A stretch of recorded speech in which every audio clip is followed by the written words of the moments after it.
Hi, I'm BrendaEM. If you've seen any of my other videos, you might know that I don't have a big shop. I just have a little garage and without corporate sponsorship. And anyway, the reason why I'm making this video today is because I've got a pet peeve.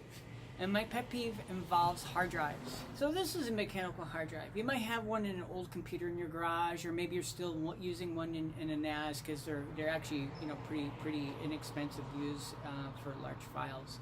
And if you don't have one, if you have a solid state drive or a cell phone, well, a lot of your data is stored on these mechanical hard drives as well. And let's take a look at one. On the back, there's a little circuit board which likely can't be recycled. There's a little gold on there. Some people are salvaging this stuff. On the back here, most of this black stuff, this is almost all like 6061 aluminum. This is very recyclable, and it's good aluminum. If you like casting and stuff, home foundry stuff, then this is a good source of aluminum, and it's plentiful. On the front here, you've got one or two stainless steel plates. They tend to use two pieces of stainless steel, and they put adhesive between it. And the idea is that this might vibrate, but this will stay still, and this plate will dampen this one. And this stainless steel is largely recyclable, and it's actually worth it almost as much as like aluminum is too. And inside you have some platters, and these generally spin, or they used to spin. You have to be careful of your intentionally destroying hard drives to protect your data, because some of these hard drive platters are actually glass, or a glass-like material. And this one, I think that's aluminum, but some of them are glass, especially like Hitachi laptop drives. Anyway, you've got under here a motor, you have nice screws, there's some more aluminum here. And here you've got some little heads, and I bent this one up. And generally these fly over the surface, and they fly at such a little distance that a piece of smoke will make it jump off the platter. This is why you back up your data. Remember, only back up the data you want to keep. The rest of it will take care of itself and delete itself. Anyway, so there's also a part here, and this is what I'm interested in. Let's take these two parts out. And this has all been unscrewed. And these are the little read and write heads. There's usually a stack of them. Well, there's usually at least two, and except for some very old hard drives, there's usually at least two, and we got a whole stack here. By the way, these bearings are really good bearings.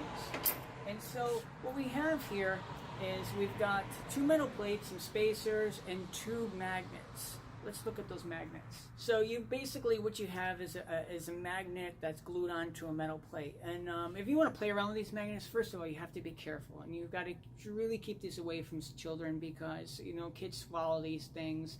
And also, if these are fairly big, you could easily pinch your fingers or destroy your thumb, or worse. And you always want to be careful, and of course keep these away from other hard drives too, because if you still have mechanical hard drives and use them, this can destroy your data. And so be careful. Anyway, if you wanted to remove one of these, you can generally boil this.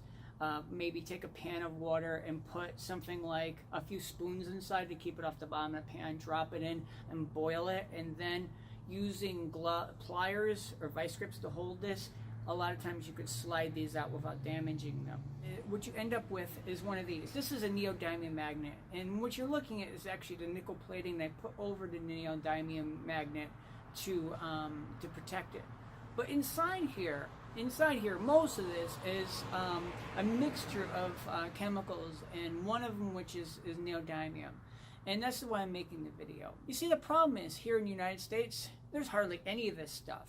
And other countries will sell us the neodymium, but only in the form of products, and to keep their people employed. And well, I think that it's a terrible waste to waste this. And I suspect that it can be recycled, maybe through electrolysis or some other chemical process. I think that this is too valuable of a resource just to throw into dumps. You may ask yourself, well, what good is this neodymium stuff? What can you make with it? And what you can make out of it is a lot of stuff you want in your future and your present, like windmills and electric vehicles and generators, and the little magnets that hold your iPad cover closed. And this makes those things small, light, compact, and efficient.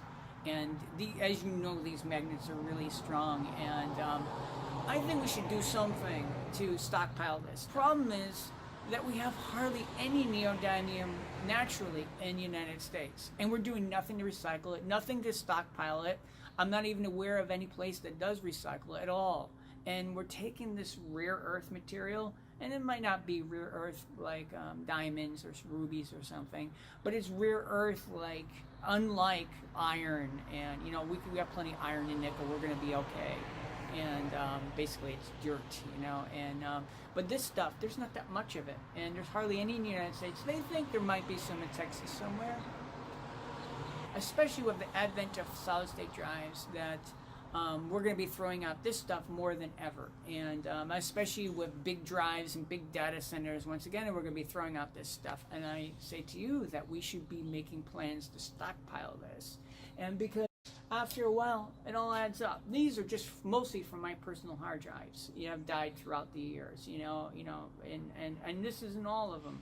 Well, part of this is steel too, but a great part of this is actually, neodymium.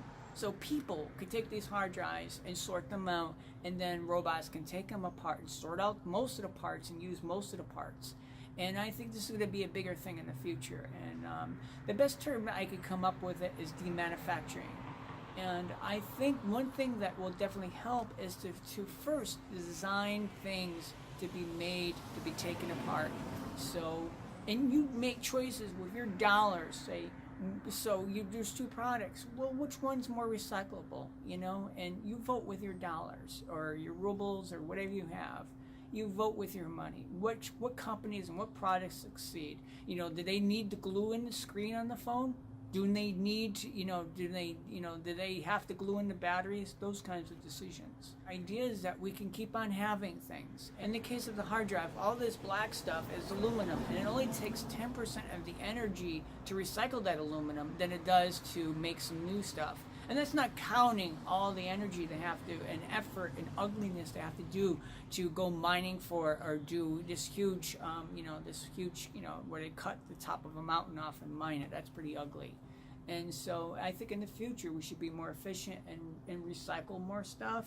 And I think while we're recycling it, I think one of the things we should make it a point to recycle is this neodymium stuff.